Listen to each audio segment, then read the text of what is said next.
बिस्मिल्लाहिर्रहमानिर्रहीम। नाज़रीन, मैं हूं जावेद बलोच और उम्मीद है आप लोग खैरियत से होंगे। मामला आईनी तरमीम से आगे निकल के अब आ गया है स्पेशल सीट्स पे, और अब ये फ़ैसला होना है कि स्पेशल सीट्स जो मखसूस नशिस्तों के हवाले से सुप्रीम कोर्ट ने फ़ैसला किया था उस पर अमल दरामद कैसे होगा।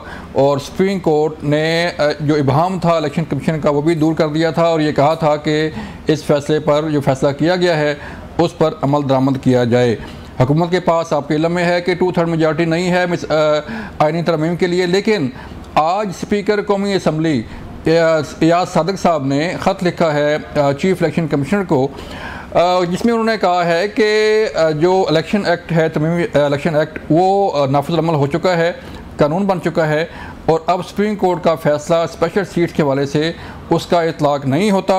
लिहाजा सुप्रीम कोर्ट के फैसले के बाद इलेक्शन एक्ट में तब्दीली हो चुकी है और जिसका इतलाक़ माजी से होता है। उनका ये कहना था कि इलेक्शन एक्ट में तरमीम के बाद सुप्रीम कोर्ट के फैसले पर अमल दरामद नहीं हो सकता। ये आज स्पीकर कौमी असम्बली ने ख़त लिखा है और इसके साथ स्पीकर पंजाब असम्बली ने भी जो है वो ख़त लिख दिया है। इस वाले से अब मामला जो है वो आ गया है टकराव का कि सुप्रीम कोर्ट ऑफ पाकिस्तान का ये कहना है कि इस फैसले पर अमल दरामद किया जाए और अब पार्लियामेंट जो है मैदान में आ चुकी है कि इस फैसले पर अमल दरामद नहीं हो सकता।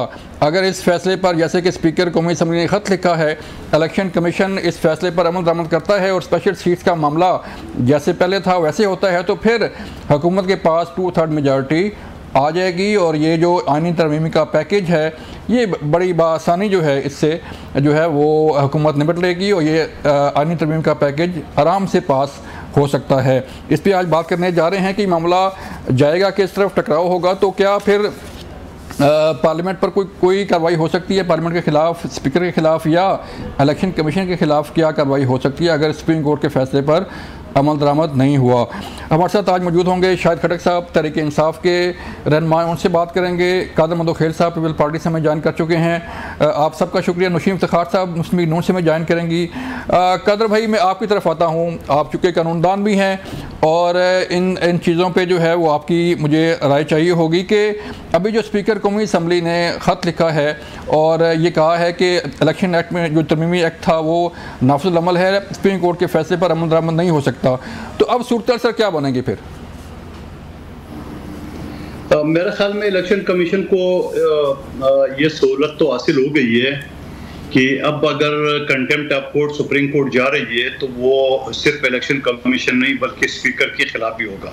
अच्छा, लेकिन मैं नहीं समझता हूँ कि स्पीकर के खिलाफ भी होगा, न इलेक्शन कमीशन का होगा। आपको याद होगा जब इन्हीं बेंच के जो 2 रुकन है जिसने अपने इख्तिलाफी नोट में ये कहा गया कि अगर इसके ऊपर हुकूमत अमल करेगी तो आइन का आर्टिकल 51 और 106 को मुअत्तल करना पड़ेगा। ठीक। अच्छा, बीच में डेवलपमेंट में ये आ गई है, ये भी हम साथ कहते आ रहे थे कि चूंकि अभी सुप्रीम कोर्ट के जो टर्म वो भी है रिव्यू की पिटीशन है इलेक्शन कमीशन की या हुकूमत पाकिस्तान की, वो अभी पेंडिंग है। जब तक उसका फैसला, यानी जो फाइनल, जिसको आम अल्फाज में रिव्यू को आप अपील भी कह सकते हो, जब तक वो नहीं आएगा तब तक सुप्रीम कोर्ट उसके ऊपर इलेक्शन कमीशन इसके ऊपर अमल दरामद नहीं कर सकती है। ठीक है। अब जो नई डेवलपमेंट है वो ये आ गई कि उसी इलेक्शन कमीशन के जो एक्ट है जिसमें अवाम मौजूद थी वो कानून साजी हो गई है, असम्बली ने उनको अमेंड कर दिया, तरमीम कर दिया। ठीक है। तो इस सूरत हाल में, और ये भी आपने जो फरमाया है कि स्पीकर साहब ने ये कहा है कि चूंकि अब वो तरमीम हो चुकी है तो अब उसके ऊपर जो है ना वो अमल नहीं हो सकते और वो माजी कभी उस पर शुरू होगा। तो अब सवाल ये है कि मैं तो पहले ही ये कहता आ रहा था और फिर मुझे सुप्रीम कोर्ट के जो तफसीली फैसला है उसके ऊपर मुझे कानून के तालिब इल्म के साथ सियासी वर्कर के अलावा मुझे इस चीज़ पर बड़ी हैरत है कि माजी में जो फैसले होते थे, यानी 12 जुलाई को जब शॉर्ट फैसला आया, जो मुख्तसर फैसला जिसे कहते हैं वो आया, तो जो तफसीली फैसला है वो भी 12 जुलाई से पहले की हालात तो वाक़यात की तफसील होता है। ये मेरे ख्याल में मैं पाकिस्तान की 77 साल तारीख में पहला फैसला देख रहा हूँ कि उसके बाद की जो मुआरकात है वो भी उसके अंदर शामिल है। यानी ये कहा गया कि जो रिव्यू दाखिल हुआ है ये बदनीति है, तो भाई आप बात की जो मुआरकात है वो क्यों डाल रहे हैं? आपने फिर ये भी लिख दे कि मौसम बड़ा सब तफसील है, यहाँ सिंध में सैलाब तबाही आ गई है, पंजाब में डेंगू आ गई है, तो ये चीजें भी फिर आपको लिखना चाहिए उसमें। तो मैं समझ रहा हूँ कानून के तालिब इल्म से, मैं शेष से कासिर हूँ कि बात के हालात और वाक़ियात और मुआरकात जो ना तफसीली फैसले में नहीं आता है। जो 12 जुलाई से पहले की जो हालात है उसको जरूर डिस्कस वो कर सकता है, जो कि करना चाहिए। तो मैं समझ रहा हूँ कि एक नई बेस शुरू हो गई है और इस बेस के लिए इसका वाहिद हल ये है कि पीटीआई यकीनन शायद खटक साहब या उनकी वकला इस बात पे सोचेंगे कि जो ये नई तरामीम हुई है उसको चैलेंज कर ले। तो जब नई तरामीम चैलेंज कर लेंगे और उसके ऊपर सुप्रीम कोर्ट फैसला दे देगी नहीं जी ये जो नई तरामीम है ये सही नहीं है या ये माजी के फैसलों के ऊपर असरअंदाज नहीं होंगे, तो फिर यकीनन फिर जो मौजूदा फैसला है उसके ऊपर अमल करामत करना पड़ेगा इलेक्शन कमीशन से। मैं समझ रहा हूँ कि अभी दिल्ली दूर है। तो अभी सर फिर एक छोटा सा क्वेश्चन और है कि जो इलेक्शन कमीशन है वो किसके जाएगा? क्या स्पीकर कौमी असम्बली का जो खत है जो वो कह रहा है कि पार्लियामान ने ये कानून पास कर चुकी है, कानून बन चुका है, इस पर अमल दरामद करें, या फिर सुप्रीम कोर्ट का जो फैसला है वो मुकदम होगा? देखिए अभी हाल ही में जो इस्लामाबाद हाई कोर्ट का बाकायदा जो शेड्यूल जारी हुआ था बल्दियाती इलेक्शन का, और फिर जब कौमी असम्बली में इस्लामाबाद के जो बल्दियाती जो एक्ट है उसमें तरामीम की गई है, तो इलेक्शन कमीशन को मजबूरन वो इलेक्शन मुलतवी करना पड़ेगा क्योंकि नए कवानीन के मुताबिक उसमें कुछ चीजें थी। तो मैं ये करूंगा कि स्पीकर की खत की तो जरूरत ही नहीं पड़नी चाहिए, इलेक्शन कमीशन को खुद इस चीज को देखना चाहिए कि चूंकि नई तरामीम हो चुकी है, अब नई तरामीम की सूरत में उस पर अमल तो नहीं हो सकता है। लेकिन साथ साथ में ये भी अर्ज करता जाऊं कि जब तरामीम हो चुकी है तो उस तरामीम को पीटीआई ने किसी फोरम पे उसको चैलेंज नहीं किया। जब चैलेंज नहीं किया है तो वो अभी इन फील्ड है जिसे हम अल्फाज में कहते हैं। बिल्कुल। शाहिद खटक साहब आप सर बताइएगा कि अब सूरत हाल तो पहले जारी बात है तहरीक इंसाफ तो इस हक में नहीं है कि ये आईनी तरमीम हो। तहरीक इंसाफ के बानी चेयरमैन साहब ने भी डारा जेल से आज भी दोबारा ये मैसेज दिया कि ये नहीं होनी चाहिए। उमर अयूब साहब ने का कहना है कि ये मार्शल लॉ होगा अगर ये तरमीम पास होती हैं। तो अब जबकि पोजीशन जो है वो चेंज होती नज़र आ रही है, जो हालात वाक़यात हैं वो चेंज होते नज़र आ रहे हैं, तो फिर तहरीक इंसाफ की पोजीशन क्या होगी अब फिर? बिस्मिल्लाह रहमान रहीम। तो सब देखे, पहली बात ये कि मुंतफिल साहब ने जो कहा कि यहाँ पे जो सुप्रीम कोर्ट ऑफ के लार्जर बेंच का जो डिसीजन आया, जी देखिए ये इम्प्लीमेंट कराना ना तहरीक इंसाफ का काम है ना हमारा काम है। ठीक है, ये सुप्रीम कोर्ट ऑफ पाकिस्तान का काम है कि वो अपना कैसे इम्प्लीमेंट कराते हैं, और ये लार्जर बेंच का है, ये किसी सिर्फ सिंगल जज या सिंगल बेंच का नहीं है, बल्कि इसमें सुप्रीम कोर्ट ऑफ पाकिस्तान के तमाम जजेस बैठे हुए थे, ये उनका मुतफिक का फैसला है।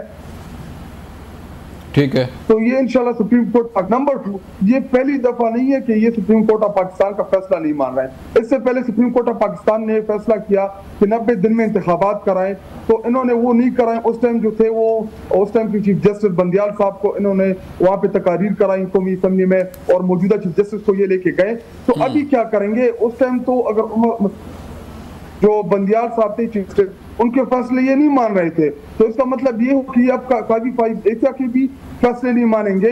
तो हमारी तहरीक इंसाफ की यही डिमांड है कि जी देखे, इस मौजूदा चीफ जस्टिस के टेन्योर में जुडिशरी जितनी कमजोर हुई है, इतनी तारीख के पाकिस्तान की तारीख में इतनी जुडिशरी कमजोर नहीं हुई। और रही बात तरामीम के हवाले से, जी देखे तरामीम जो है ये मौत का कुआं है, ये आज शायद हमारे लिए ये गड़ा खोद रहे हैं, लेकिन मैं मंदोखेल साहब और यहाँ पे नौशीन इफ्तिखार साहब जो नौशीन इफ्तिखार कौमी असम्बली है, मैं उनके आज ये खोद रहे भी चाहती है कि अदलिया में रिफॉर्म हो, लेकिन ये 13(1) को चेंज कर रहे हैं जो बुनियादी इंसानी हकूक की खिलाफ वर्जी है। अगर कल को मैं कोई बात कह दूं और अगलों को वो अच्छी ना लगे तो मुझे आर्मी एक्ट के अंदर डाल दे, तो ये सिर्फ इसमें ये तकरीबन 52 तरामीम है। तो तहरीक इंसाफ इसकी भरपूर मुखालिफत करेगी, हम अदालत भी जाएंगे इसके खिलाफ, और जो फोरम है उसके ऊपर हम इसके। तो सर अब तो वो कानून बन चुका ना, इलेक्शन एक्ट तो अब जो है वो स्पीकर ने भी कह दिया है कि ये कानून बन चुका है, इस पे अमल दरामद करें, क्योंकि अभी कादर मंदोखेल साहब ने भी कहा कि आपने किसी जगह पे जो है इसको चैलेंज नहीं किया। जी देखिए, ये कि आइन की तशरीह करना ये सुप्रीम कोर्ट ऑफ पाकिस्तान का काम है कि जहां पर भी आइन की तशरीह का इशू आता है, तो जितने भी फैसले आए हैं माजी में तो उस हवाले से सुप्रीम कोर्ट ऑफ पाकिस्तान जो तशरीह करता है आईन की वही होता है। सुप्रीम कोर्ट ऑफ पाकिस्तान ने तफसीली फैसला दिया कि ये सीट जो है ये तहरीक इंसाफ के हिस्से की बनती है जो मखसूस नशिस्तें हैं। उसकी बुनियाद के ऊपर ये फैसला किया गया और सुप्रीम कोर्ट ऑफ पाकिस्तान के लार्जर बेंच ने कहा कि 15 दिन के अंदर जितनी भी आजाद अरकान हैं वो किसी भी सियासी जमात की शमूलियत कर लें। तो हमारे जो रेस्ट ऑफ 41 MN उन्होंने तहरीक इंसाफ के लिए एफिडेविट जमा करा दिया कि इस टाइम जो इलेक्शन कमीशन का रोल है या इलेक्शन कमीशन का जो किरदार है वो बिल्कुल बाइस है।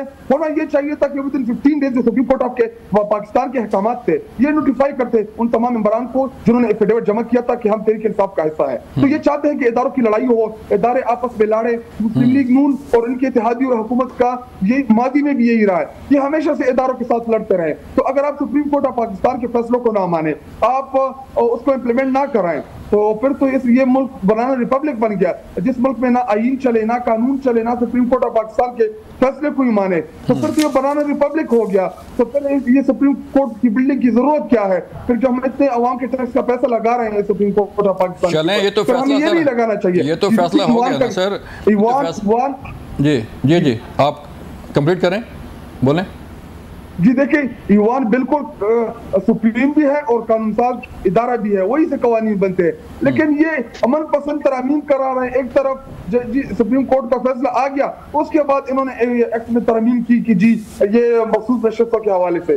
जी देखिए, ईवान को ये नहीं है कि ईवान जो चाहे कल को पाकिस्तान को भेज दे कि जी पार्लियामेंट ने इसको भेज दिया है, ऐसा नहीं हो सकता। सुप्रीम कोर्ट ऑफ पाकिस्तान के फैसले इंप्लीमेंट हो गए, अगर ना इंप्लीमेंट किया तो इन सब के ऊपर आर्टिकल 6 लगना चाहिए। ठीक है कादर साहब, अगर ये सीटें जैसे कि स्पीकर कौमी असम्बली ने खत लिखा है और उस खत के मुताबिक अगर ये सीटें बहाल होती हैं और जो पहले पोजीशन थी 2/3 मेजॉरिटी की आपके जो हुकूमत है और आप लोगों के पास, तो अगर इस फैसले इस खत पर अमल दरामद होता है तो क्या ख्याल है, फिर ये 2/3 मेजॉरिटी जो है वापस आ जाएगी आपके पास? देखिए, शाहिद खटक साहब ने बड़ी खूबसूरत बात की है और यही फर्क होता है कि कानून से लाइलम लोग ऐसे होते हैं। वो कहते हैं कि अगर हुकूमत ने अमल दरामद नहीं की तो आर्टिकल 6 लगेगा। अब इनसे ये आर्टिकल 6 से नीचे नहीं आते है ना। अब इनसे जरा ये पूछे कि आर्टिकल 6 उन पे लगना चाहिए जिसने तालिबान को बुला के और पाकिस्तान की तराने की बेरमती की है। आर्टिकल उस पे लगना चाहिए जो जनरल फेज गैंग का हिस्सा थे और फौजी तनसीबात पे हमला किया है। आर्टिकल 6 उस पे लगना चाहिए जो शोदा के यादगारों को जलाया। यहाँ कौन सा आर्टिकल? यहाँ तो लगेगा तो ज्यादा से ज्यादा तोइने अदालत लगेगा, और तोइने अदालत भी कैसे लगेगा जब ऑलरेडी एक कानून पास हो चुका है। तो उस कानून को या तो मुअत्तल कर ले या कानून पास नहीं होने देते, तब जाके ये तोइने अदालत वो भी नहीं लग सकता है मेरे हिसाब से। दूसरी बात उन्होंने ये कही कि अगर मैं कोई बात करूं तो मुझ पे आर्मी एक्ट लगेगा। आजकल आर्मी एक्ट का बड़ा खौफ है इनको, क्योंकि जनरल फेस गैंगस्टर पकड़ा गया और जिनके साथ उनके सारे ये गुल खिले हैं, तो जारी बात है अब आर्टिकल 6 उनकी चारों तरफ घूम रही। इस वजह से हर आदमी सोच समझ के बात कर रहे हैं और करना भी चाहिए। मैं ये समझ रहा हूँ कि जो बात आपका सवाल है कि यकीनन स्पीकर की एक जिम्मेदारी है, जो एक कवानीन पास हो चुका है। मैंने आपको इस्लामाबाद बल्दियाती इलेक्शन का हवाला दिया है। जैसे शेड्यूल जारी हुआ था और जब नया कवानीन पास हुआ तो उस कवानीन के तहत इलेक्शन कमीशन ने खुद उस शेड्यूल को मुअत्तल करके और इलेक्शन बल्दियाती इलेक्शन जो है ना वो इल्तवा का शिकार कर दिया है। तो यहाँ मैं समझ रहा हूँ कि इलेक्शन कमीशन को जरूरत नहीं पड़नी चाहिए स्पीकर के खत का। उनको जैसे इस्लामाबाद बल्दियाती इलेक्शन के हवाले से स्टेप उठा ली, यहाँ भी उठाना चाहिए। लेकिन मैं ये समझ रहा हूँ कि शायद इलेक्शन कमीशन जो है ना वो तनहा ये बोझ उठाने से कासिर थी, लिहाजा उन्होंने अपने साथ स्पीकर को मिला लिया। तो मैं कहता हूँ कुछ नहीं होगा, अल्लाह खैर करेगा। तो सर पार्टी पोजीशन मुझे थोड़ा सा वाज़ेह कीजिएगा ना कि अगर ये फैसला करता है इलेक्शन कमीशन तो पार्टी पोजीशन क्या होगी? फिर तो 224 अरकान मसला नहीं रहेगा। देखिए 8 अरकान तो पहले से इनके पास आज़ाद है। जी और शायद खटक साहब बता दिया, अभी 3 दिन पहले मेरे साथ जो ना मुबारक जैद साहब किसी चैनल पे थे। वो तो खुल्लम खुल्ला कहता है कि भाई ये तो हमें न खान से मिलाते हैं, न हमें फंड देते हैं, न हमें ये अपना तस्वुर कर, बल्कि सोशल मीडिया के जरिए वो हमारे खिलाफ जो ना वो गाली गलौज कर रहे हैं। तो 8 अरकान तो वैसे इनकी जा चुके हैं, बाकी रह गए 41 अरकान जो कि अभी डिक्लेयर है आज़ाद। अभी अगर सुप्रीम कोर्ट के फैसले पे अमल होता है तो यकीनन वो पीटीआई के हो जाएंगे, मगर पीटीआई की भी कैसे हो जाएंगे ये भी आप देख लें कि वो कहता है ना सवाल चन्ना और जवाब जो ना वो गंदम वो वाला हिसाब हो गया। वो कोशिश कर रहे थे कि सुन्नी इत्तेहाद तहरीक को सीटी दी जाए और सुप्रीम कोर्ट ने उनको दे दिए पीटीआई को। और ये भी शायद खटक साहब की बात को मैं थोड़ी सी तस्दीक कर दूं, वो कहते हैं सुप्रीम कोर्ट का मुतफक्का फैसला है, ये मुतफक्का नहीं है मेरे भाई, 8-5 का फैसला है। 8 ने आपके हक में दिया है, 5 ने आपके खिलाफ दिया है, मुतफक्का नहीं कह सकते उसको। तो अपना कादर मदो खैर साहब, चलें मुझे एक ब्रेक के लिए यहाँ पे कहा जा रहा है, जब ब्रेक से वापस आएंगे फिर बात करेंगे कि अब इस सूरत हाल में टकराव क्या होगा, क्या हो सकता है, कार्रवाई क्या हो सकती है, ब्रेक के बाद। वेलकम बैक नाज़रीन, हम बात कर रहे थे कि ये स्पेशल सीज का मामला जो है अब एक नया तनाज़ा खड़ा हो गया है। इससे कैसे जो है वो निपटा जाएगा, इसका हल क्या निकलेगा, क्योंकि अब बाल जो है वो कोर्ट में इलेक्शन कमीशन के और पार्लियामेंट हाउस के, सुप्रीम कोर्ट जो है वो देख रही है कि इस फैसले पर अमल दरामद होता है या नहीं होता। कादर मदो खेल साहब, 22 लोगों को 22 जो अरकान थे सस्पेंड किया गया था इलेक्शन कमीशन की तरफ से, जिसमें 19 ख़वातीन थी और 3 जो है अक़लियत अरकान थे। अब अगर सर ये बहाल होते हैं, जैसे कि इलेक्शन कमीशन को ये ख़त लिखा गया है कि इन्हें जो है बहाल किया जाए, तो फिर तो मेरे ख्याल में कंटेम्प्ट ऑफ कोर्ट फिर इलेक्शन कमीशन ही फिर अपना उस पर लगेगी। नहीं, मेरे ख्याल में नहीं लगेगी। मैं आपको दोबारा पहले ब्रेक से पहले भी आपको मैंने अर्ज किया था कि चूंकि कानून पास हो चुका है और कानून में उन चीज़ों को वाज़ेह कर दिया है जो अब हम सुप्रीम कोर्ट के फैसले में या इलेक्शन कमीशन कंफ्यूज थी, तो वो क्लियर हो गई है। और इसके लिए मैंने आपको मिसाल भी दी है कि इस्लामाबाद बल्दियाती इलेक्शन का शेड्यूल जारी हुआ था, लोगों ने नॉमिनेशन फॉर्म जमा किए थे, जब नया कानून बन गया था यानी तरमीम हो गई थी, तो वो शेड्यूल जो है ना मुअत्तल करना पड़ा।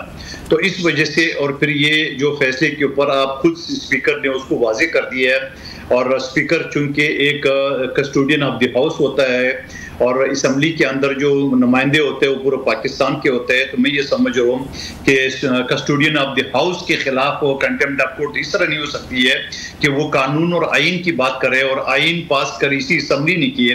अब अगर शाहिद खटक साहब की पार्टी के पास अक्सरियत नहीं थी तो या हुकूमत ने कर दिया, तो उसमें मेरे ख्याल में न तो कंटेम्प्ट ऑफ कोर्ट लगेगा, न शाहिद खटक साहब की ख्वाहिश के मुताबिक आर्टिकल 6 लगेगा। आर्टिकल 6 तो खैर लगेगा नहीं लगेगा, लेकिन सर फिर मतलब ये हुआ सर कि अगर इस फैसले पर अमल होता है तो फिर जो आईनी तरमीम का पैकेज है वो तो आसानी से पास हो जाएगा आपका। मेरे ख्याल में हो जाएगा, क्योंकि जहाँ तक मैंने न्यूज़ देखी है हुकूमत ने काबीना से पास करा रहे जो आईनी तरामीम है, तो अगर ये लोग बहाल हो जाते जो 22 की तादाद आप बता रहे हो, तो फिर तो वैसे ही 2/3 मेजॉरिटी हो जाएगी। तो 2/3 मेजॉरिटी हो जाएगी तो मुझे नहीं लग रहा है कि मौलाना साहब की भी शायद जरूरत पड़ जाए इसमें। कादर साहब, आईनी कोर्ट का जो है बड़ा मामला चल रहा है, आईनी अदालत का मामला चल रहा है, जो पैनल ऑफ जजेस का मामला है वो चल रहा है, फिर जो जजेस की ट्रांसफ़र का मामला है वो चल रहा है। तो बाकी मुल्कों में जो मैंने देख रहा था कि मुख्तलिफ मुल्कों में जो है दुनिया के आईनी कोर्ट्स मौजूद हैं। और अभी थोड़ी देर पहले बिलावल भुट्टो जरदारी साहब ने भी खिताब किया वकला तंजीमों से, तो उनका भी ये कहना है कि आईनी कोर्ट ना सिर्फ जो है इस्लामाबाद में हो बल्कि चारों सूबे में होने चाहिए कि जो मामलात हैं आइन के वो वहीं पे हल हो जाएं। देखिए, मैं आपको हवाला दे दूँ।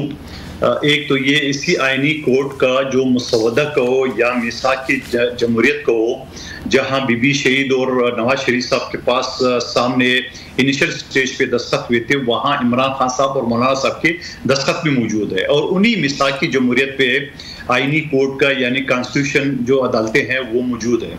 अब एज ए कानून के तालिब इल्म मैं आपको बता दूं, अगर आप हाई कोर्ट चले जाए या सुप्रीम कोर्ट चले जाए तो 50% से ज्यादा तो आर्टिकल 199 के तहत जो कॉन्स्टिट्यूशन पिटीशन है वो चल रहा है। यानी जो आम सिविल सूट है, जो आम मुकदमात है, क्रिमिनल अपील है, वो सालों तक नहीं चलते।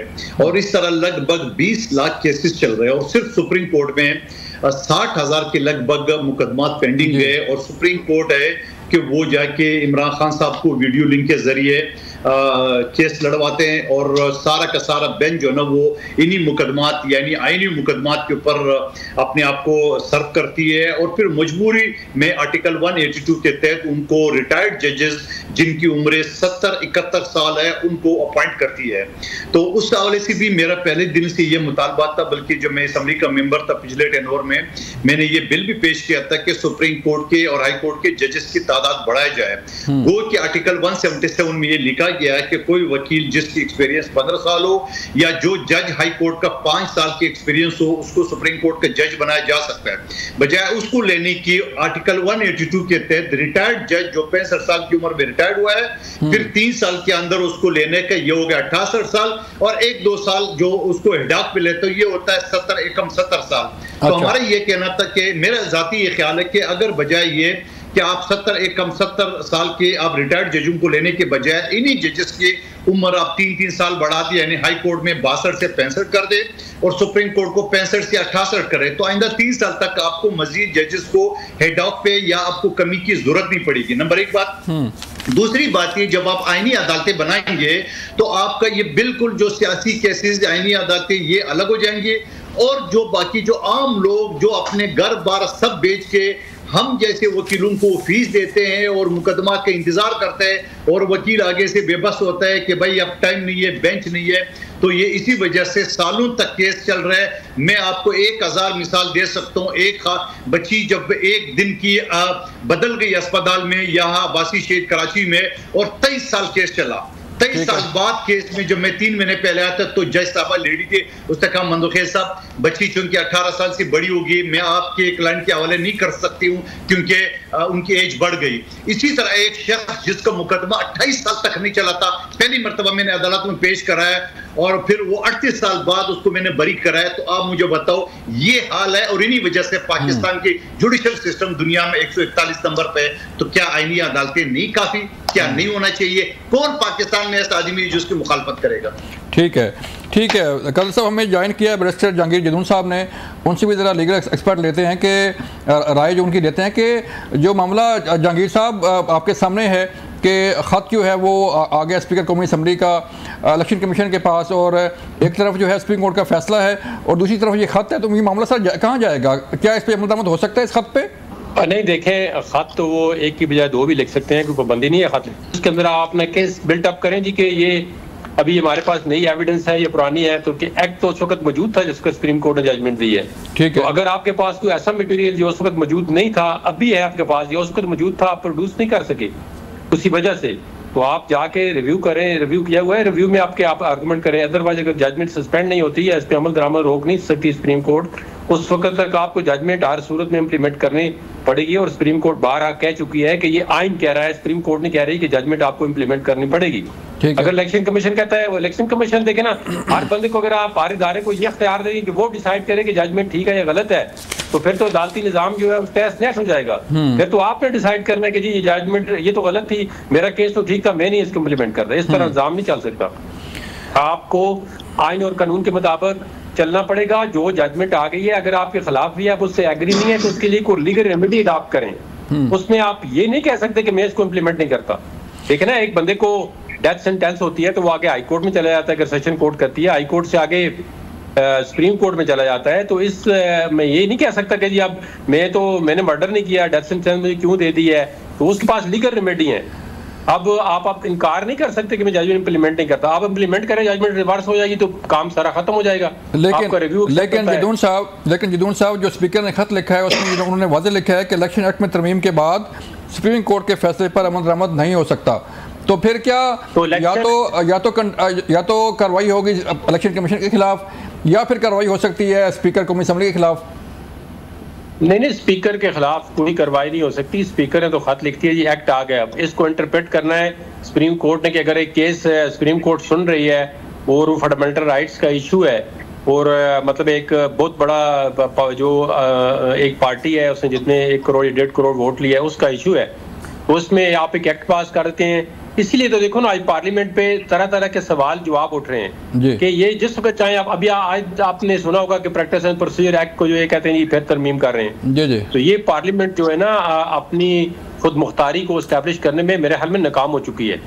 पार्लियामेंट जो है उसको किसी एक्सपीडेंसीज या किसी मसलियत के तहत कानून साजी नहीं करनी चाहिए। कानून साजी होती है लोगों की इंटरेस्ट के लिए, लोगों को फैसिलिटेट करने के लिए। जो पब्लिक है जिसमें आइन के तहत जो कॉन्ट्रैक्ट है स्टेट के साथ कॉन्स्टिट्यूशन का, उसके तहत लोगों की बेनिफिट के लिए, लोगों की इंटरेस्ट के लिए कानून बनाते हैं। और इसीलिए पार्लियामेंटेरियन को लोगों ने इलेक्ट करके असेंबली में भेजा है।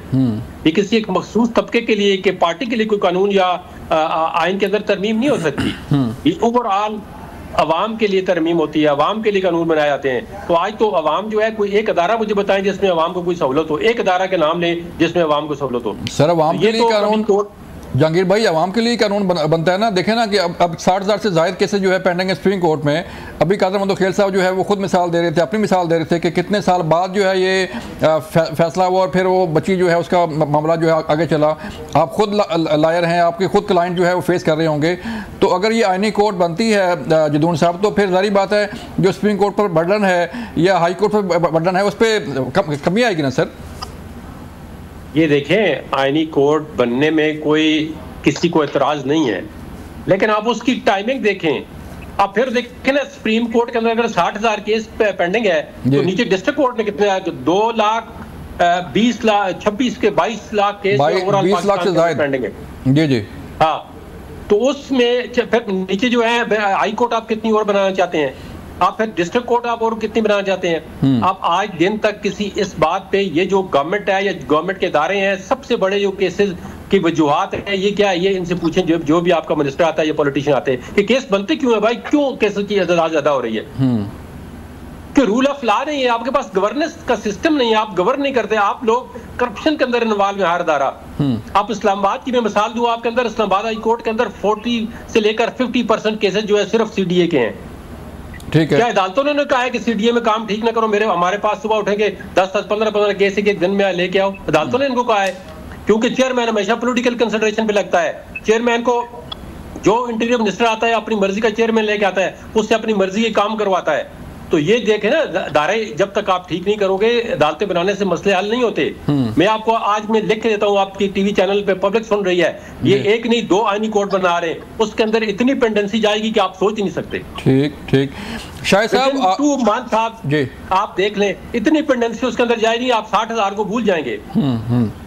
चलें सर, देखें ना, ये इनके पास कोई तरीका नहीं है, कोई असेसमेंट नहीं है। आपने कभी सेमिनार किया कि भाई आप इस्लामाबाद के अंदर या दूसरी कोर्टों के अंदर जो है वो फंडामेंटल राइट की कौन वायलेशन करता है? सबसे ज्यादा वायलेशन जो है वो आपकी एजेंसियां कर रही है, पुलिस कर रही है, FIA कर रही है फंडामेंटल राइट की। तो वो लोग गरीब किधर जाए अदालतों के अलावा? चलें सर, मैं इससे पहले जदून साहब के मैं शाहिद साहब के पास जाऊँ, सिर्फ मैं आपसे ये जानना चाह रहा हूँ, आपकी राय लेना चाह रहा हूँ कि अगर सुप्रीम कोर्ट के फैसले पर अमल दरामद नहीं होता तो फिर कार्रवाई क्या हो सकती है? सुप्रीम कोर्ट डायरेक्ट इशू करे कंटेम्प्ट, इलेक्शन कमीशन को, चीफ इलेक्शन कमीशन को कंटेम्प्ट इशू करे कि एक आईनी इदारा है और एक सुप्रीम कोर्ट जो है उसकी इलेक्शन कमीशन देखे ना, अगर कोई इसमें इलेक्शन कमीशन के बाद तो रेड जुरिसडिक्शन एक्सरसाइज करती है हाई कोर्ट, वो भी इसको कंटेम्प्ट इशू कर सकती है। तो सुप्रीम कोर्ट का ऑर्डर इलेक्शन कमीशन कहां से है ना मानने वाला? ये तो इसको आज दिन तक कोर्ट ही डिक्लेयर नहीं किया गया कि ये एक ट्राइब्यूनल है इलेक्शन कमीशन जो कासी जुडिशियल और कासी एडमिनिस्ट्रेटिव काम कर रहा है, और इसकी मेजॉरिटी जो काम है वो एडमिनिस्ट्रेटिव है। अब जो लिस्ट इशू करनी है कि एडमिनिस्ट्रेटिव इशू, मिनिस्ट्रियल इशू है, इसमें जुडिशियल इशू नहीं है इसका, तो इसको फौरन कंटेम्प्ट इशू करनी चाहिए अगर इलेक्शन कमीशन बात नहीं मान रहा तो। ठीक है जी, मुझे यहाँ पे एक ब्रेक लेनी है, मिलते हैं ब्रेक के बाद। वेलकम बैक नाज़रीन। शाहिद साहब, आपके राब्ते हो रहे हैं मौलाना फजल रहमान साहब से, आप भी कोशिश कर रहे हैं कि मौलाना आपके साथ मिल जाएं। तो अगर मौलाना साहब आपके साथ मिल भी गए तो क्या फिर सूरत आप समझते हैं कि तब्दील हो जाएगी?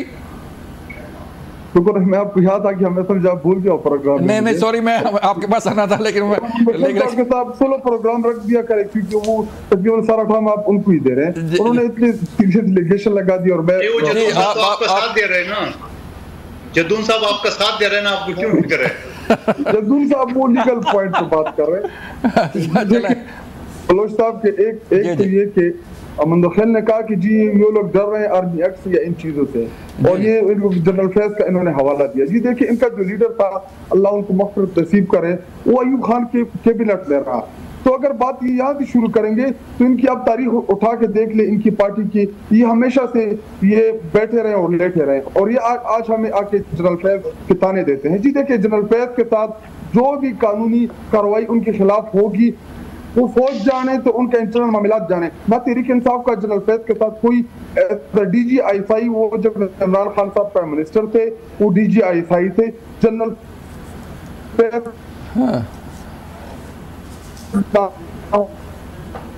होता कोई जार उसको काम करती है। और यही बात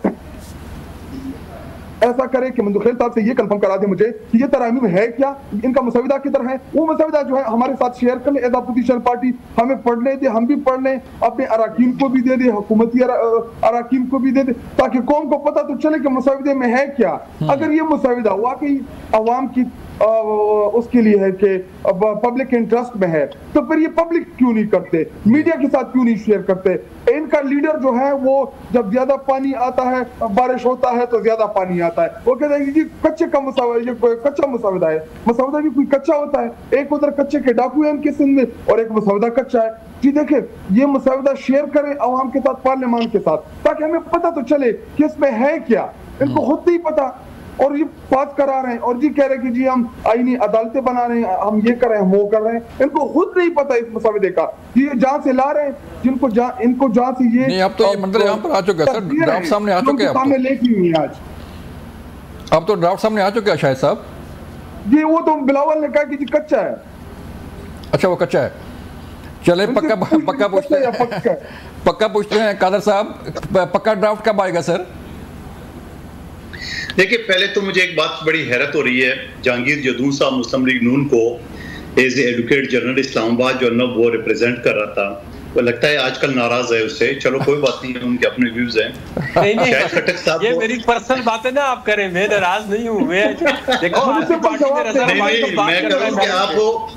आप हमारे साथ मिलके बड़े एक्सपर्ट ओपिनियन दे रहे हैं as advocate general, as a बड़े लड़ते थे आप टीवी चैनल पे हमारे साथ मिलके पीटीआई को आप टफ टाइम देते थे। आपके साथ मिलके। अच्छा चल आगे बढ़ते। दूसरी बात ये आप मुझे बताओ, मुझे बड़ा अफसोस होता है शाहिद खटक साहब और उनके लोगों पे कि उनके पास जब दलाइल नहीं होता है तो ये कहता है बारिश होता है तो पता। अब बताओ ना, हमने तो नहीं कहा कि 12 मौसम है, हमने तो नहीं कहा जापान और जर्मनी की सरहदें मिलती है, बहुत सारी बातें, 1000 बातें सोशल मीडिया पर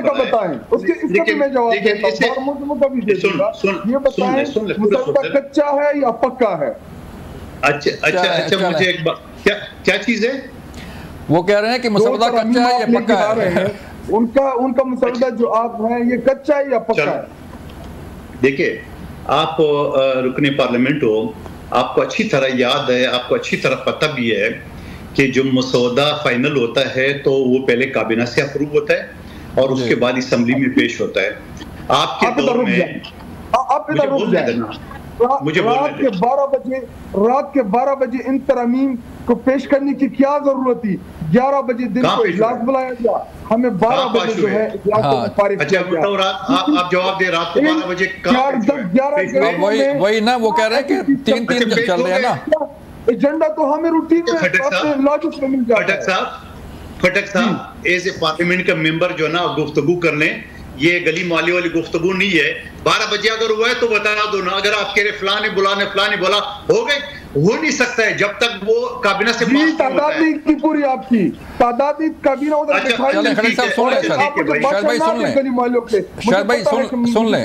क्या नहीं बोलना। मैं आपसे सवाल पूछ रहा हूँ कि वो तरामीम का मसौदा किधर है। मैं दूसरी दफा पार्लियामेंटेरियन हूँ, हमें हमेशा से जो भी चीज होती है रात को हमारे लॉजिस पे वहाँ पे हमें बेचते हैं, हम उनको रीड करते हैं, सुबह उस पे फिर ईवान के अंदर अगर बात करनी हो तो बात करते हैं, या तमाम मेंबरान को ये रूटीन में मिल जाती है। लेकिन मुसविदा है किधर, क्यों छुपाया? आपका वजीर कानून क्या कहता है कि जी मुझे मुसविदा मिल गया, तो आप पास क्या करा रहे हैं? चलो बताएं जी कादर साहब, कैसे पास कराएंगे जी, क्या मसौदा है?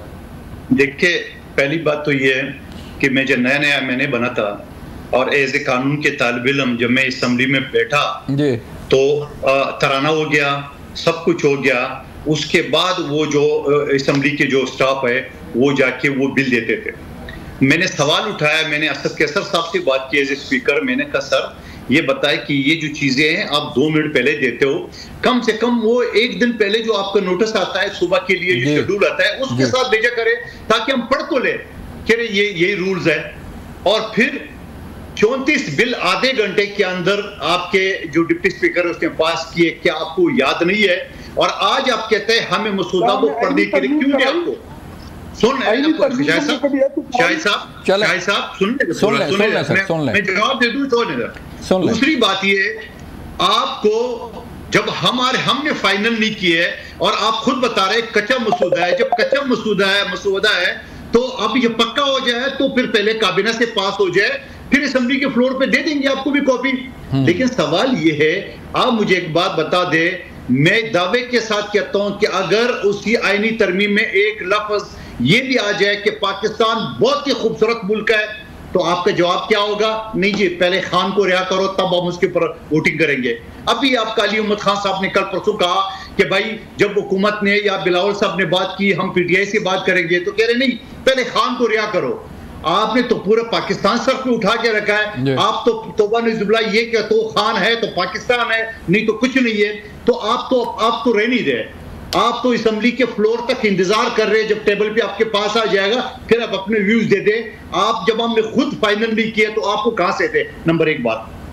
दूसरी बात ये, क्या इमरान खान साहब ने आईनी अदालतों के ऊपर जो मिसाक की जमहूरियत उस पर दस्तखत नहीं किए? क्या 18 साल तक क्या इमरान खान साहब ने आईनी अदालतों के खिलाफ कोई बात की है? क्या मुझे एक बात बताओ, जहांगीर ददू साहब वकील है, या हाई कोर्ट और सुप्रीम कोर्ट में यहाँ 50% से ज्यादा मुकदमात आर्टिकल 199 के तहत आईनी पिटीशन आता है। जो आम लोग हैं, जो जहांगीर जदून साहब और मुझे और दूसरे वकला को फीस देते हैं, उनके केसेस कब सुनेंगे? कौन सी जज सुनेंगे? मेरा केस है कि मर्डर वाला केस था, जिनाब और मर्डर का। मैं कंप्लेनेंट साइड करता, 4 साल तक सिंध हाई कोर्ट कराची में चल रहा था। 4 साल बाद जज साहब कहते हैं ओ हो ये तो हमारे दायरे ख़ार में नहीं आते, ये तो शरीयत कोर्ट में आते। 4 साल पेशिया मुकदमे के बाद शरीयत कोर्ट को भेजा, वो अल्हम्दुलिल्लाह फैसला हो गया, हमारे हक में हो गया, फांसी का सजा बरकरार रखा। सवाल ये, जब आपके अदालतों का ये हाल है कि बताओ बिजली का बिल कम आ जाए, बताओ बिजली की लोड शेडिंग क्यों है, बताओ ये डैम क्यों नहीं बना, आपकी अदालतें अगर डैम बिजली के बिल और हुकूमत के पैरेलल हुकूमत बना के उसको इकामा जारी करेंगे तो आम लोगों के मुकदमा कौन सुनेंगे? इसी वजह से हम कहते हैं कि आईनी अदालतें हो जाए, ताकि जो जिसकी पेट में दर्द हो वो जाके आईनी अदालत में जाए, जो हुकूमत से शिकायत हो, आईन से शिकायत हो, वो आईनी अदालत में जाए। आम जो केसेस, जो गरीब लोगों के, जो लोग फांसी के मुंतजर है, जो जेलों में है, जो न कर दे जुल्म है, उनको कम से कम उसके केसेस चले। जहांगीर जदून साहब, मैंने ब्रेक से पहले कहा, एक शख्स को मैंने 28 साल बाद पहली मरतबा अदालत में सईदुल्लाह नामी शख्स को पेश कराया, 38 साल बाद मैंने उसको बरी कराया। ये अदालत है आपकी। क्या हुआ? शाहिद साहब, ये मैंने एक मिसाल दी है, एक बच्ची का दी है जो 23 साल तक जो ना उसका फैसला नहीं हो सका। ऐसे हजारे मिसालें, ऐसे सोशल वर्कर, मैं एक वेलफेयर ट्रस्ट चला रहा हूं, मेरे पास मिसालें हैं। आप किन अदालतों की बात करें जो दुनिया में 141 नंबर पर है? आप चाहते हैं कि मजीद सियासी केसेस लड़े हो, मजीद जाके अपना काम छोड़ के जाके हुकूमत के कामों में अमल दखल दे, उनको पर छोड़ दे। अगर इतना अच्छा काम कर रहे तो आप मुझे क्यों नहीं पब्लिक करते? चले शाहिद साहब, पब्लिक आपको मिल जाएगा। आपको पहले हम खुद इत्तेफाक कर ले, नून लीग पीपल्स पार्टी, फिर मौलाना साहब से इत्तेफाक कर ले, तो आपके सामने भी आ जाए। उससे पहले इन्होंने जो चीजें की, जो नेप की तरमीम में इन्होंने नेप चेंज किया, किसको फायदा मिला? अपनी जात को, खुद को बचाने के लिए इन्होंने इमरान खान को। आपको भी फायदा मिला है, आपको भी फायदा दिया है सर, तोशाखाना केस में आपको फायदा मिला है। फायदा दिया जाए, याद नहीं आपको? फायदा भी होगा। इमरान खान ने अभी सही खुश नहीं हुए, आप जाके आपकी वकील बाकी अदालत में दरखास्त दाखिल की, उसी नहीं, ये तो आपने फायदा उठाया है शायद भाई। ये कोई एक्ट नहीं है, ये 5-6 महीने के लिए इम्प्लीमेंट होगा। ये कोई ऐसा आम कानून साजी नहीं है, ये आईनी तरमीम कर रहे हैं। और आईनी जिदे की 18वीं तरमीम हुई, तो सवाल यही है ना सर शायद भाई, सुन ले, आईन और कानून के मुताबिक बिल्कुल सवाल यही पैदा होता है। शाहिद साहब सुन ले, शाहिद साहब सुन ले, होगी वहाँ पे जिदे के तहरीक साहब भी चाहती है कि हम अदालती रिफॉर्म लेके आए, लेकिन ऐसा नहीं कि ये अदालती आईनी पैकेज के नीचे जो है वो ऐसे ऐसी चीजें अप्रूव कराएंगे कि जो आम लोगों को कल नुकसान होगा। सवाल सर ये है शायद भाई, सवाल ये पैदा होता है कि क्या पार्लियामेंट के पास इख्तियार नहीं है कानून साजी का? क्या पार्लियामेंट के पास जो है वो आईनी तरमीम का इख्तियार नहीं है? इख्तियार है, आप उसमें हाँ करें या ना करें। बिल्कुल है, पार्लियामेंट के पास तो फिर क्यों तहरीक इंसाफ पे करती है? लेकिन जी देखें क्या तरीका क्या है, तहरीक इंसाफ के मेंबरान को अगवा करो, तहरीक इंसाफ के इंडिपेंडेंट लोगों को उठाओ और उसके बाद उनको पार्लियामान में लाओ और फिर अपनी तादाद पूरी करो। तो कितने लोग अगवा हुए हैं सर? कितनों को पार्लियामेंट में लाया गया? कितने लोग अगवा हुए हैं? हमारे 5। नाम बता दें कहाँ पे वो, तो कहाँ पे हैं वो जी? कहाँ पे हैं वो? कोई दरखास्त दाखिल की, उसका हवाला दे, नंबर बताएं। ये पिटीशन भी किया, इस्लामाबाद हाई कोर्ट में भी किया। आप मंदोखेल साहब ऐसा करें कि आप चलें फिर इनकी जगह बैठ जाए, नंबर बताएं मुझे, कहाँ पे कौन से कोर्ट में चल रहा है, क्या नंबर है बताओ मुझे, मैं लिख रहा हूँ। नहीं फिर वो कर वो फिर आप बैठ जाए इनकी जगह से, क्योंकि आप ज्यादा सवाल पूछ रहे हैं। जी देखिए मैं सवाल करना मेरा हक है, लेकिन आप आपस में सवाल पूछिए तो जारी बात है, फिर प्रोग्राम आप ही कर रहे हैं। लेकिन शायद भाई मुझे सिर्फ चले आगे बढ़ते हैं सर। आप लाहौर में जलसा करने जा रहे हैं तहरीक इंसाफ, और तहरीक इंसाफ के बानी चेयरमैन ने भी ये कहा है कि ये जलसा ज़रूर होगा, इसमें कोई भी रुकावट जो है बर्दाश्त नहीं की जाएगी। तैयारियां हैं आपको? अगर तो जारी बात है गवर्नमेंट जो है आपको NOC देगी तभी जलसा होगा ना सर? जी देखिए, तहरीक इंसाफ जमहूरी पार्टी है। तहरीक इंसाफ पिछले 27-28 सालों से पाकिस्तानी सियासत में इमरान खान साहब की जदोजहद है। जी देखिए, तहरीक इंसाफ हमेशा से पुरअमन पॉलिटिकल जमात रही है। हमने तकरीबन 700-800 हमेशा आप बात करें शायद साहब। जर्नल पेज देखिए, आपने थोड़ी किया। वो जुल्फिकार मेरे बाप ने बनाया था। जुल्फिकार किसका था? वो आपका नहीं था। कराची में कत्ल कौन करते रहे? जुल्फिकार के जरिए आपने रिलीज की।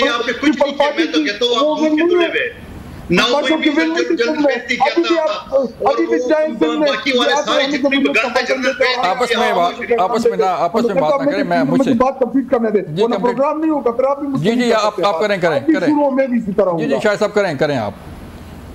हालांकि मैं इसके 10-12 मिनट में सुनता रहा, मैंने इंटरफेयर नहीं किया। जी बिल्कुल ठीक, आप करें। जी देखिए, तहरीक इंसाफ जो है हम पुरअमन पॉलिटिकल जमात है।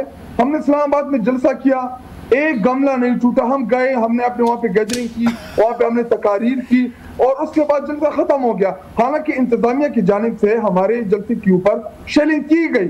वो चाहते थे, उन्होंने शरारत की कि तहरीक इंसाफ के कारकुनान को और वहाँ पे मौजूद लाखों की तादाद के लोगों को हम जो है उनको मुरगलाएं और वो कोई ऐसा रिएक्शन शो करें कि जिसके नतीजे में इनको मौका मिल जाए कि जी देखे दोबारा लाठीचार्ज हुआ, शेलिंग हुई, आपस में पथराव हुआ कारकुनों का। लाहौर का जलसा ये पुरअमन जलसा होगा। हम वहाँ पे अपनी गैदरिंग करेंगे, वहाँ पे हमारी लीडरशिप स्टेज के ऊपर होगी, हमारे कारकुनान आएंगे और पंजाब उसमें पार्टिसिपेट करेगा, स्पेशली लाहौरी उसमें पार्टिसिपेट करेंगे। तो जी देखिए, जब हमारी हुकूमत थी इन्होंने काम पे टांग रही वाले मार्च शुरू किए, महंगाई के नाम के ऊपर शुरू किया, काम पे टांग रही ऊपर खत्म हुआ। हमने इनको ऑफर की इमरान खान साहब ने कि हम आपको खाना भी देंगे, हम आपको बिस्तरा भी भिजवाएंगे, आप धरना दे दें। आए उधर से सिंध से शुरू हुए महंगाई मार्च के नाम पे, इधर काम पे टांग रही पे खत्म हो गया और दूसरे दिन जो है दुम दबा के भाग गए। हमारे दौरे हुकूमत में मौलाना साहब आए इस्लामाबाद में, उन्होंने 13-14 दिन धरना दिया, हमने उनको पानी भिजवाया, हमने उनको सहूलियात दी और खान साहब ने तो यहाँ तक कह दिया कि इनको बरियानी में भेज दे, लेकिन हमने कोई उसके ऊपर रिएक्ट नहीं किया। इन्होंने पंजाब में जलसे किए, इन्होंने जुलूस किए, इन्होंने पॉलिटिकल एक्टिविटीज की। एक तहरीक इंसाफ की दौरे हुकूमत में हमने कोई रोड़े नहीं अटकाए। असल में ये इमरान खान साहब के नाम से खौफजदा है, ये फॉर्म 47 की पैदावार है, इनके पास ना अवामी ताकत है ना अवामी वोट है। एक सवाल का जवाब दे दें शायद भाई, जो अली अमीन शायद साहब एक सवाल का जवाब दे दें, छोटा सा टाइम खत्म हो रहा है।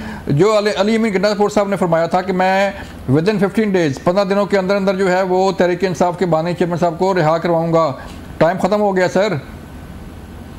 जी देखिए, उसका जवाब अली अमीन गंडापुर साहब ही इंशाल्लाह लाहौर के जल्द से एक स्टेज के ऊपर जिनको ज्यादा जल्दी हुई है वो इंशाल्लाह जवाब अली गंडापुर साहब के दे दो जवाब, वो इंशाल्लाह जवाब भी देंगे। और रही बात इमरान खान साहब, उन्होंने कौन सा क्रिमिनल इलेक्ट किया है, पूरे उसके ऊपर तमाम के तमाम इमरान खान 5 मिनट में बाहर होगा, लेकिन अदलिया को जेर अताब किया हुआ है। इस्लामाबाद हाई कोर्ट के 6 जजेस ने जो सुप्रीम जुडिशल काउंसिल को लेटर लिखा, पेशावर हाई कोर्ट के जजेस ने लिखा, सिंध हाई कोर्ट के जजेस ने लिखा सुप्रीम जुडिशल काउंसिल को, वो इसलिए लिखा कि जी हमसे बतौर बाजू फैसले लिए जाते हैं। शाहिद साहब, टाइम खत्म हो गया सर, आपका बहुत शुक्रिया। शाहिद खटक साहब, आपका बहुत शुक्रिया वक्त देने का। कदर मंदुखेल साहब, आपका शुक्रिया वक्त देने का। नाज़रीन, ये था आज का प्रोग्राम। हमने कोशिश की कि जो आइनी मामला जो है वो चल रहा है, आज खत लिखा गया स्पीकर कौमी असम्बली की तरफ से, सुप्रीम कोर्ट के फैसले पर अमल दरामद होता है नहीं होता, इसका फैसला तो वक्त कर गया, लेकिन जो हालात पैदा हो रहे हैं वो टकराव के हालात हैं। या supreme court, parliament, election commission, क्या होने जा रहा है। अपना ख्याल रखिएगा। अल्लाह हाफिज़।